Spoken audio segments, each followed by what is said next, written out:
આજે ધોરણ 8 નો વિદાય કાર્યક્રમ અને ઇનામ વિતરણ આ તમારા થકી, તમારા દ્વારા તમારા માટે આ પ્રોગ્રામ છે. તમારો સમય વધુ ન લેતા ખાસ 8મા ધોરણના બાળકોને હવે તમે છો લાઈફનો એક નવો પડાવ તમારી લાઈફમાં આવી રહ્યો છે.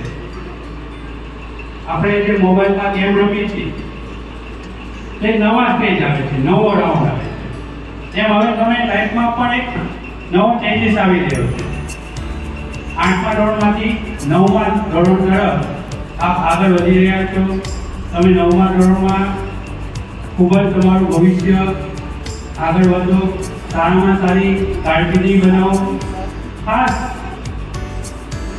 જે સાહેબે વાત કરી એ સાહેબ જે છે એ આ જ શાળાના વિદ્યાર્થી છે અને આટલી ટોપ કોર્સ ઉપર આટલી ટફ પરીક્ષા પાસ કરીને અહીંયા સુધી સિદ્ધિ હાંસલ કરી છે. તો આ 8મા ધોરણના તમામ વિદ્યાર્થીઓને શુભેચ્છા આપું. તમે પણ ભવિષ્યમાં તમે બધાને અહીંયા જોઈ કે તમે બધા પણ આ રીતે મેન અધ્યક્ષ સ્થાને આવો અને તમારી સફળ કારકિર્દી બનાવો અને તમારું ભવિષ્ય બનાવો. ખાસ ભણવા સિવાય કોઈ ચૂકતો નથી. યાદ રાખજો બાળકો, શિક્ષણ ખૂબ જ જરૂરી છે. એટલે ખાસ ભણજો, જીવનમાં આગળ વધજો અને મા બાપનું નામ રોશન કરજો એવી હાર્દિક શુભેચ્છા પ્રસ્તુત થઈ. એટલે 8મામાં આમ આપણે વિદાય કહીએ પણ હાઈસ્કૂલમાં મિલન થવાનું અને મિલન સાહેબ આપણી સાથે છે. એટલે કાર્યક્રમ વિદાયનો છે પણ મિલનની ઉપસ્થિતિમાં છે. કઠિન પરીક્ષા પાસ કરો. કેમ્બ્રિજ યુનિવર્સિટી અથવા તો વિશ્વની મોટી યુનિવર્સિટીમાં ડોક્ટર ઓફ સાયન્સની જે પરીક્ષા લેવાય છે એમાં વિશ્વના વિદ્યાર્થીઓ ભાગ લે છે. અત્યાર સુધી ભારતમાં એ પરીક્ષા પાસ કરનાર માત્ર 2 જ વિદ્યાર્થી છે.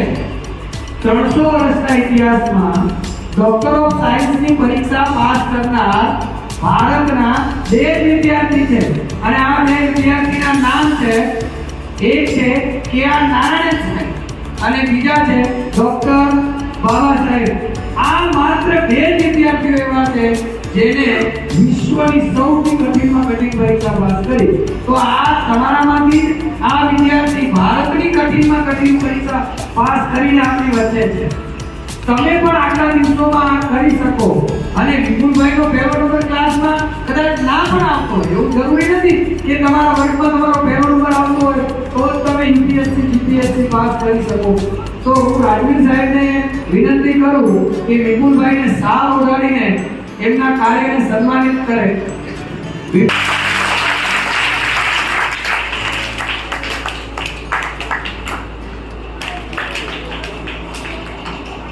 માની કરું કે પોતાની વાત ભાઈ આ સંસ્થાના સર્વે શાશ્વત મિત્રો ભાઈઓ બહેનો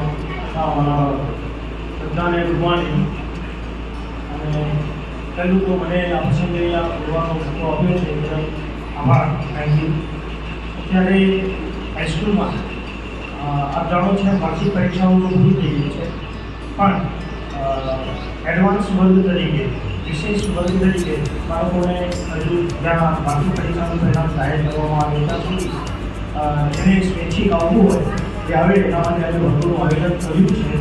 તો 8મા ધોરણમાં ભણતા બાળકો જો 9માના એ વર્ગોને એટેન્ડ કરવા માંગતા હોય તો એમનું પણ ત્યાં સ્વાગત છે. અને વિશેષ જે 8મું ધોરણ ટૂંકમાં એક તબક્કો અભ્યાસનો તમે ક્લિયર કરી રહ્યા છો.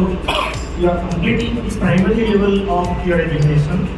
પ્રાથમિક તબક્કો તમે પૂરો કરી રહ્યા છો અને હવે માધ્યમિક અને ઉચ્ચતર માધ્યમિક. આમ તો શિક્ષણ ક્યારેય શીખતા જ રહીએ છીએ પણ આમ છતાં હવે પછી તમે માધ્યમિક શિક્ષણમાં પ્રવેશ કરી રહ્યા છો તો તમને ખૂબ ખૂબ અભિનંદન.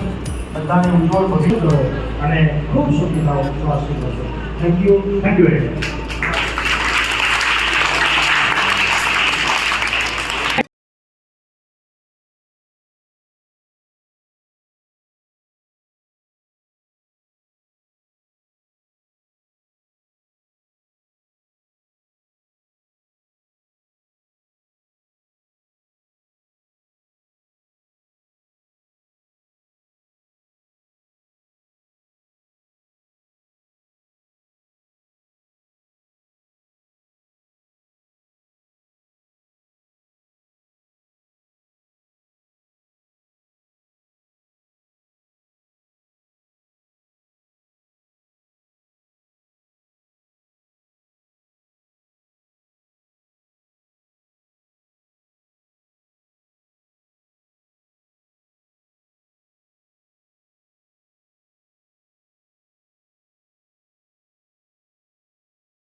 વહાલા વિદ્યાર્થી મિત્રો,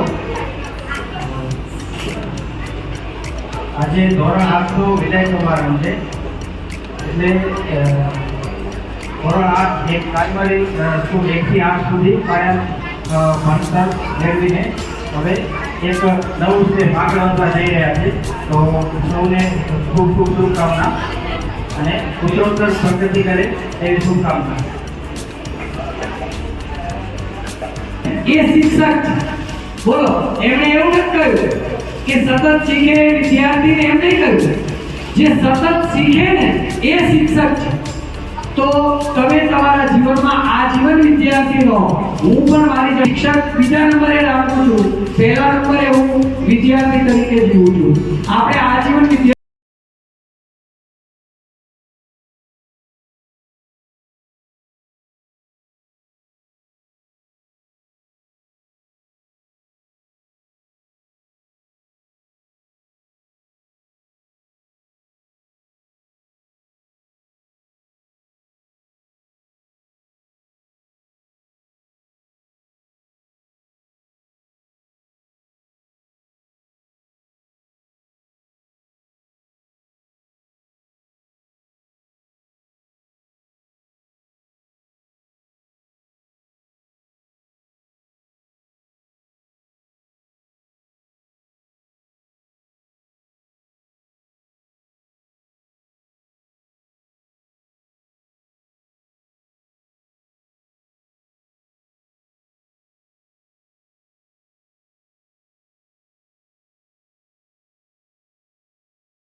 પ્રકૃતિનો નિયમ હોય છે કે સૂર્ય ઉગે છે તો આથમવા માટે અને આથમે છે તો જ એક નવી સવાર લઈને આવે છે. આજે તમે ધોરણ 8 માંથી વિદાય લઈ રહ્યા છો એ વાત તો અમને દુઃખ તો છે, પણ એ વાતની ખુશી છે કે તમે તમારે આવનારી નવી સવાર એટલે કે તમે આગળના ધોરણમાં અભ્યાસ કરવા માટે જઈ રહ્યા છો. ત્યારે આપ વિદાય લઈ રહ્યા છો તો હંમેશા તમને પ્રાથમિક શાળામાંથી મળેલું શિક્ષણ હંમેશા તમને ઉપયોગી બને. અહીં આપણે આ શાળા સાથે તમારી ભાવનાઓ જોડાયેલી છે. અહીં તમે ભણ્યા છો, અહીં તમે રમ્યા છો, અહીં તમે અલગ અલગ તહેવારો ઉજવ્યા છે. તો અહીં તમે બાળપણનો એક ભાગ મૂકીને જઈ રહ્યા છો. અને આમે પક્ષીના બચ્ચાને જો ઉડવું તો એને માળો છોડવો જ પડે. એવી રીતે તમે આ શાળારૂપી માળામાંથી આકાશમાં જાઓ છો. જે શિક્ષણરૂપી આકાશ છે તે તરફ તમે જઈ રહ્યા છો. બસ હવે તમે આગળ વધો અને અહીંથી ભણીને આગળ વધો. અહીં હું મારી વાતને પૂરું કરું છું. હું આવી અને આજે 7 મહિના છે. મારા પેલો અનુભવ ઉપરથી એટલું કહેવા માંગુ છું કે જીવનમાં હંમેશા સફળતાના શિખરો સર કરો. મંચસ્થ મહાનુભાવો, આચાર્યશ્રી, શિક્ષકગણ અને વાલા બાળકો, ધોરણ 8 નો વિદાય છે માતૃશાળામાંથી મૂકી અને જ્યારે હાઈસ્કૂલમાં જઈ રહ્યા છો તો તમે ખૂબ પ્રગતિ કરો અને અહીંની જે કુટેવો હોય એ આ આંગણમાં મૂકી અને કુટેવો લઈ અને ત્યાં જાઓ અને ખૂબ આગળ ભણો, ખૂબ પ્રગતિ કરો અને તમારું જીવન મંગળમય બનાવો એવી આશીર્વાદ અને પ્રાર્થના.